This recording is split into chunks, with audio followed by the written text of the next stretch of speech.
Listen, YouTube, sometimes your clients will come in and they might ask for something that you visually are seeing and it's like, that ain't gonna work.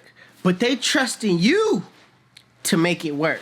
Alright? In this video, listen, he had a high taper the last cut. We see that. We know that. This is what it is. But he say he want a low fade. I had to pull a rabbit out of a hat, try to make it work for my man. Now, the enhancements did me justice. The enhancements did a lot. But you still got to cut it in that way. And I'm going to show you how to do it. It's your boy 360 Jeezy. I don't know why I'm sitting here acting like I'm rapping or something. But, yeah. Scenarios like this is real. All right? I'm going to show you how to get it done. It's your boy 360 Jeezy. Stay tuned.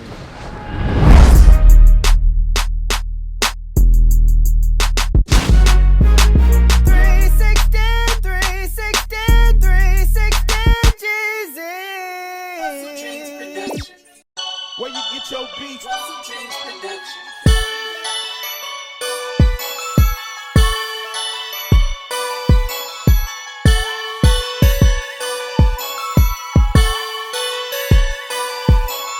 Alright, you guys, so just like every other haircut, what you want to do is comb the hair out first. This lifts the hair off the scalp, making the hair easier to feed into the teeth of the blade. Alright, plus you're just making your client feel comfortable knowing that you know which direction his waves go in. So as a waver, that puts your client at ease.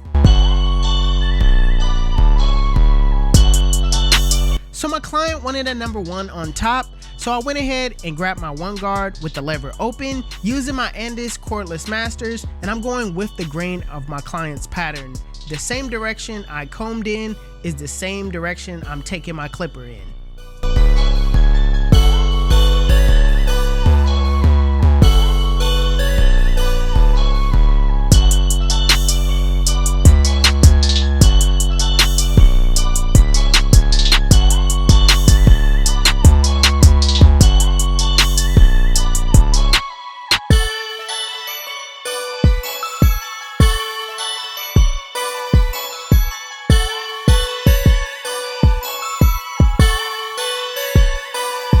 So next, I'm gonna set in my bald line, and I'm using my Babyliss trimmers, and I'm using it upward. I'm not gonna go directly in because I don't want to set in a harsh guideline.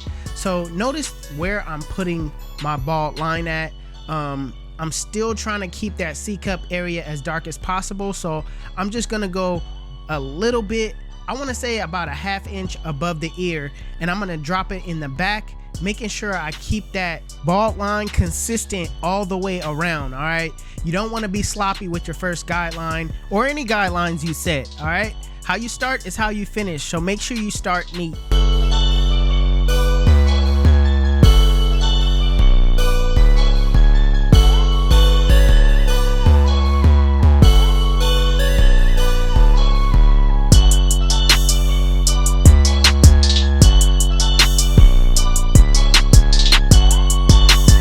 Next step, using my Stylecraft Instinct clippers with the lever fully open, I'm going up about a ½ inch, and I'm gonna go over that guidelines multiple times to ensure everything is at that length.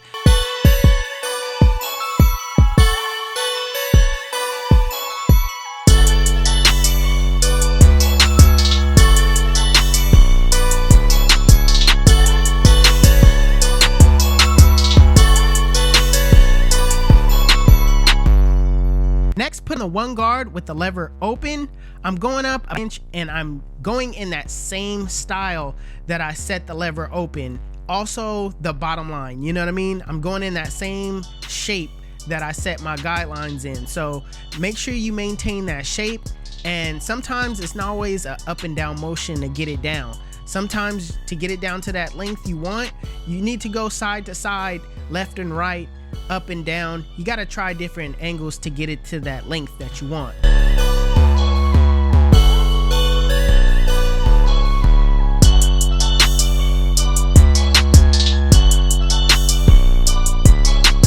These Stylecraft clippers come with a 1.5 guard, so that I'm going to use right now is the 1.5 with the lever open, and I'm just clearing out the bulk on top. I'm not necessarily setting in a guideline. I'm just making sure everything runs smoothly into the 1.5 on the top.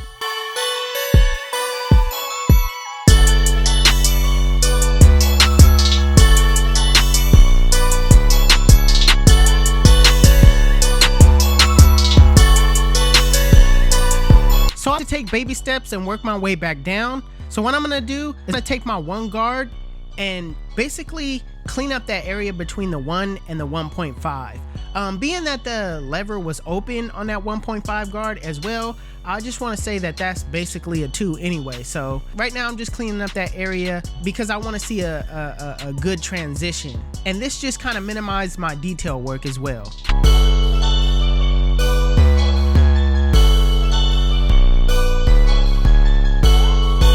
So again, with taking baby steps, I'm basically closing the left guard and I'm softening up that middle line. All right, I'm not really expecting that this line to disappear in any way. This just is gonna make it a lot more easier for you to come behind it with the next step.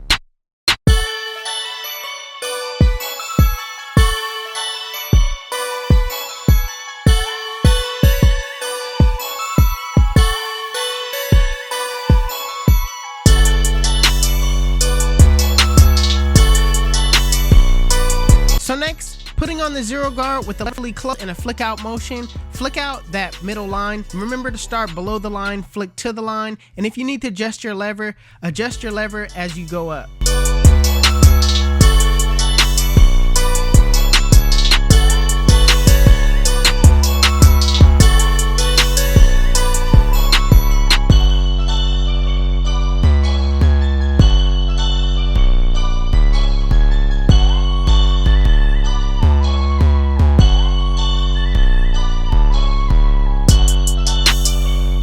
So now with the lever fully closed and a flick out motion, flick out that bottom line. Now keep in mind that if you need to take the baby steps, take the baby steps and put the lever halfway and then just, you know, run the clipper on that area just to soften it up, then come behind it if you feel more comfortable with the lever fully closed and just do a flick out motion. Because right now I'm kind of adjusting my lever as I go anyway, so just to be on the safe side, you could basically add more steps to soften this bottom line up.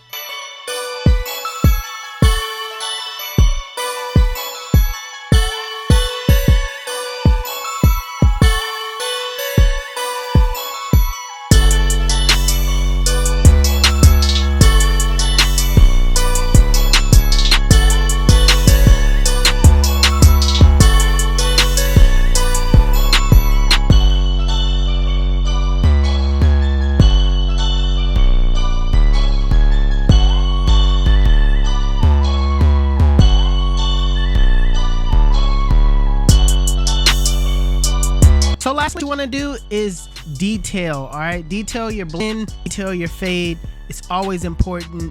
I'm using my Oster's fast feed in this situation because it's a slower motor. It cuts, you know, a lot slower. So I feel it's the perfect detailing clipper. The way I detail is I like to utilize my mirror. The mirror shows me a different perspective on the blend that I can't just see head on. All right, so utilize your mirror. Get in those areas where you see bulk by using your corners.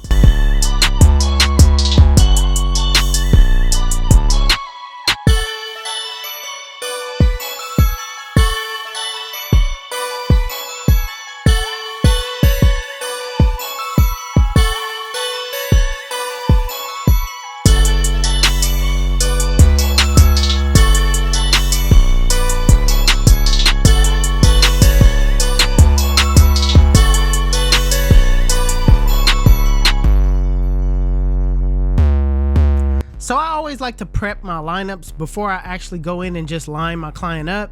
So I like to just spray some hairspray on my client's lineup, go in with a brush, lay everything down, follow that up with blow drying it until it's dry, then lining my client up.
Listen, let me tell you why they call me 360. When they sit in my chair, I spin them in a full 360, and they come out looking like God did. you too. This is the cut. And if you like it, make sure you give it a thumbs up. If you're new to my channel, please hit that subscribe button. Also, HustleDreamProduction, that's my brother. He does all my beats. His YouTube channel will be linked in the description below. Make sure you guys go give him a follow. Also, if you want to know where you can find any tools that you've seen in this video, links will be in the description below. Otherwise, you guys can follow me on Instagram and TikTok. My TikTok is official360Jeezy and my Instagram is 360Jeezy. But it's your boy 360Jeezy, and I'm out of here. Chit.